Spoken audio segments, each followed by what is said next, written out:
great app. They had great design, great product, packaging, great marketing. But again, those were the indicators. Those were the fuel tank meters. They put them all on full. They pushed it to full pushed manually. it to full, and then when finally you push the pedal, you find that there's no gas. Yeah. And then the indicator is bogus. So, as a UX designer, I think they got in a sense where they had the UI, but not the UX. Because once you started breaking down the product and seeing for what it is, it actually it brought no value to the user. There was no great user experience at all. It's actually a terrible user experience. You're paying $700, then you got to pay a monthly subscription. $6 per pack, and you have to buy multiple packs. You have to buy multiple packs. So it's probably like 5 packs. Right. 5 to 7 packs, maybe. Oh, and they expire. So yeah, they do expire. They do expire. Well, I mean, and I don't mean that as in food expires. I mean, if they're a day old, you can't use them. The machine will scan it and say, "Oh, you can't juice it." Can't juice it. Yeah. And it will only use those packages. It only recognizes those pouches. So once you once you look into it, it actually has a terrible user experience. It masquerades as a great user experience with all these, the app and everything. But once you find out you don't need anything at all, the value is not there. There's no good UX at all. It looks nice, but it doesn't really care about the user. A good user experience is about helping the user. It wasn't helping the user at all. It was, leading them drive for money. It was putting a lot of barriers to satisfying their objectives. Use their product. Yeah. I mean, they could have just sold pouches. Now that you think about it, that would have been a better investment. The pouches, you may come in, just press them with, order kind of like a Blue Apron thing every month. Like you can pay you get like $40 a month. You get like 20 pouches or something, and you just you don't have to make your juice. You just have to squeeze it by hand. And that's why I think Blue Apron won or started getting success, because there's that one extra step. It's like, okay, it's not fully cooked, but you get to learn how to cook. Right. And we just prepare everything to like the ounce, Everything is just laid out. Everything is perfectly packaged. Yeah. And there's that one. It's like the cake thing, Right.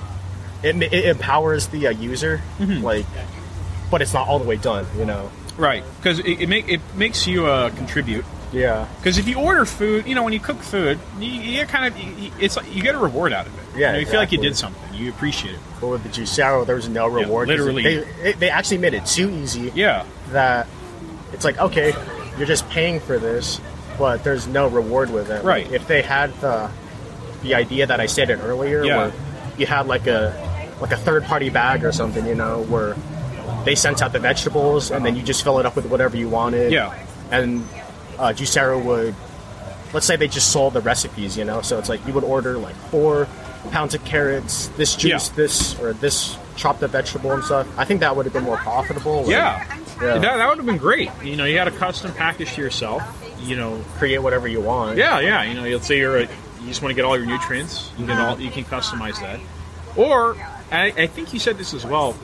You can buy your own pouch, chop up your own produce, and it would process it for you. Yeah. That way, you just pay for the pouches. It's just reusable. Yeah, just reusable ones or something like that. That's like a Keurig, the third-party ones where you can just put your own coffee. Yeah. Like if they had something like that, I think it would be more appealing to more people. Probably. It would be. Yeah. And I guess the takeaway from this, and I've been saying value a lot, but it's still true. If you're going to sell something to someone, they need to have a reason to buy it. And that reason is, what value does it give to me? What do I get out of it? It might even be a perception. It may not actually bring any practical value, but it can bring sentimental value. It can bring some psychological value, emotional value, but it has to bring value. Yeah. Apple, let's say an Apple MacBook, it's overpriced when you go by the spec sheet. The processor, the memory. But that's not what you're buying. You're buying the ease of use of the user interface. You're buying the ecosystem. You're buying the brand recognition. When people see you have an Apple logo, they tend to... It's more premium. It's more premium. So you get some kind of value in it. Yeah. Or when you buy a Rolex, it's the same thing. It's like the prestige. Yeah. Just good watchmaking. you know, the craftsmanship, you know, all that. But it doesn't have to be like premium all the time, because No, yeah. I know there's this this one brand, I think it's like Nostalgia brand, where they literally make like retro like popcorn makers to bring people back to like that carnival like feel when they were like a child, Right. or like the candy, what's it called, Gumball machine? or yeah, I think they do make gumball machines. Okay. What's that one? The spinning candy, cotton candy. Like, Yeah, they have yeah. like cotton candy machines too. Uh-huh. So that's also like a lower like price item, but it just brings that value of the nostalgia back. So Uh-huh. yeah, Yeah, that's what they're selling, is nostalgia. yeah, You know, again, value. If they're not bringing any value at all, there's no reason to buy it. yeah. You know, ultimately, what am I getting out of doing this? Juicero, it was nothing. Nothing was coming out of it. I mean, there's nothing to get out of it. Yeah. I mean, there was juice coming out. there of was it. there But, was that. There's stuff coming out of your wallet, Yeah, money, but money. there's Lots of it. Yeah, they were juicing your money. And Yeah. so that's enough about the pod. Let's jump into the founder. Doug So Evans, yeah. So I did some digging on him. He is legit. I wouldn't say he's a con man. I wouldn't give him that. I don't want to go that far. I mean, he did have a successful chain of juice businesses in New York. Organic Avenue. Yeah. Yeah. So like he definitely he has established himself in the juice health foods like industry. No, yeah, he has a name. I mean, if he's able to pull that many endorsements, that kind of funding, you know, you don't do that overnight. You know, unless you're Elizabeth Holmes, you don't do that overnight. Yeah. But I guess that's a podcast for it. That's another podcast. I don't think I want to do a podcast on that. Yeah, that's too dark. Yeah, that was just sad, man. That's just too much. Yeah. Yeah. But no, he seemed legit. Trying to do what I can. Yeah, he was pretty like I think he was pretty insecure about something when it was like that Vice interview with him, because when they tried to talk to him about Juicero, this was what, a couple maybe a year after Juicero flopped. Yeah. Year and a half later. And so when they started talking to him about his past, Organic Avenue, and then they tried to bring up Juicero and why it failed and what he did about it, he kind of just like froze, and you know, it actually brought more attention to it. You know the Streisand effect, right?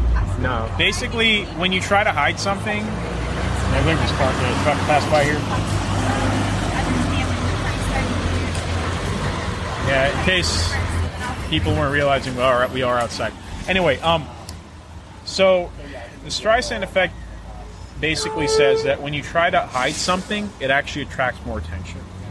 And it comes from when so Barbra Streisand, she had a beach house and she wanted to, like, I don't know, she put like a cover over it or something so people wouldn't see it, but it actually got attention. That's why they call it that.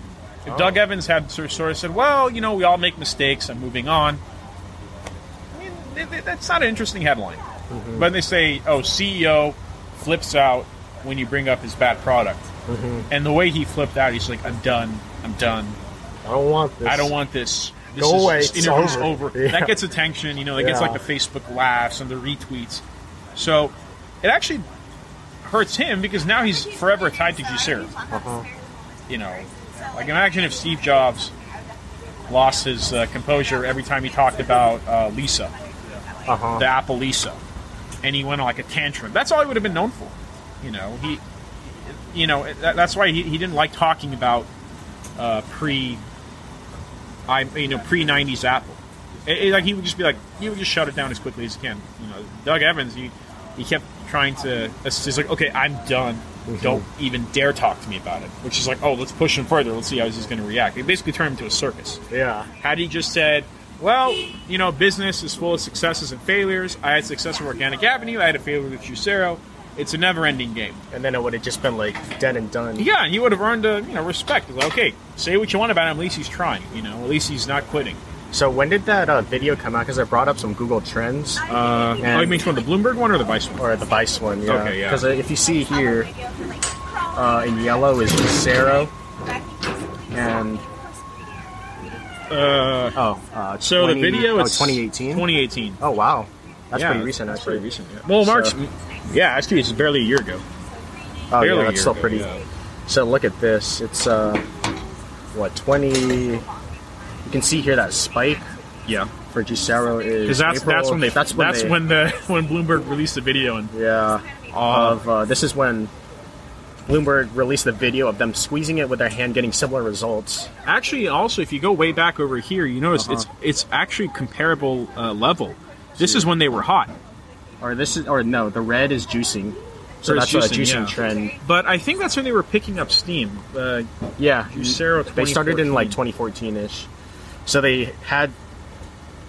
They started at like the perfect time when juicing fad was just super hot. So they were kind of part of this spike over here. Yeah. And then as you can see here, I think this is when 2018. Here we go. Yeah. That's when he like flipped out. Right. Ish. But yeah, it definitely brought more attention to them when Bloomberg put that video out. I'm like, dang. Yeah. That's when they were the most popular. When there was bad news. That was a big buzz. That's hard. Yeah. Oh my god. But yeah, what else do you think it was? Just it was his weakness. Silicon Valley excellence. Yeah. I hear that. Actually, when I read a lot about Juicero, they say it's solving a problem. Still the greatest example of Silicon Valley stupidity. Yeah. Going off the pouches. They should have just sold pouches, but in Silicon Valley. They do it everything needs to have an app. Everything needs some cool algorithm. Connected to Wi-Fi. Some pretentious startup name. Yeah. That's where a lot of companies they fall off the wayside. They spend a lot of their money on that. Yeah, like you hear about these startups that they're doing so great. You hear about this is the hottest new thing, and then literally a year later, they burned out. Yeah. They're gone. Zynga or Groupon. Was that one of them? Is Groupon still around? I think Groupon. I think it might still be around. Grubhub is still around. Yeah, Groupon. Because a lot of them, it's kind of like. I think we had like a second .com bubble, but for startups. You know how in the 90s you had the Wi-Fi, not the Wi-Fi, sorry, the .com bubble with websites. Anything that had .com was going to make a lot of money. And then in 2000, a lot of them fizzled out, and there was only a few that remained, like Yahoo, Amazon, what have you. This is the problem with Silicon Valley. We're having all these startups that, because they know how to manipulate social media, they get the influence, they get the attention that they want, so they seem to be doing everything right. Again, the indicators are right, but turns out there's nothing there at all. Yeah. And that's what Juicero is a good example of. They care only about having an app. They don't care about actually bringing cold-pressed juice to customers in a cleaner, quicker easier way. Yeah. Again, if they just sold the pouches, they would have done it. But, in Silicon Valley, you're not going to get anyone to fund you if you're selling a pouch. You have to connect it to some device. You got to connect it to some... Because that's how they... make it more expensive, and that's how you get more money. Yeah. It's like their flair. It really is. It's like it's just something to show off. Oh, we're making this slick new app. Like in Silicon Valley, the actual show. Yeah, they said we're changing the world because of our close point algorithm or whatever. That really doesn't do anything. And it's like a cut and paste on the presentations whenever they were like. Mo so low. No, it was Mo so low. Slow-mo low. Or the human heater. You have all that. It's just a microwave. Yeah. So. Or you hear about I think I sent you this one yesterday. The pogo stick startup. Yeah. That just got on my nerves, man. Like that was just stupid. Yeah. That was just horrible. I don't even know what it's called, but I know they're launching. Kangaroo. Kangaroo. It's like Swedish.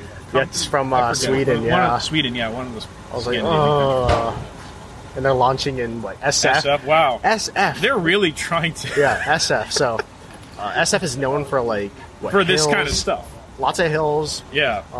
Just uneven ground. Can you imagine hitting a pothole when you're doing that? Yeah, a pothole or just going on a really try to do Lombard Street. Oh yeah. With that pogo stick. That is not going to be fun. No, definitely not. So. Yeah. Well, we'll see how that turns out in a year. We'll see. Yeah. Actually, I mean, I'm going to prove it quickly right now. It does not give you any value because they did the research. If you moving on a pogo stick is actually slower than walking.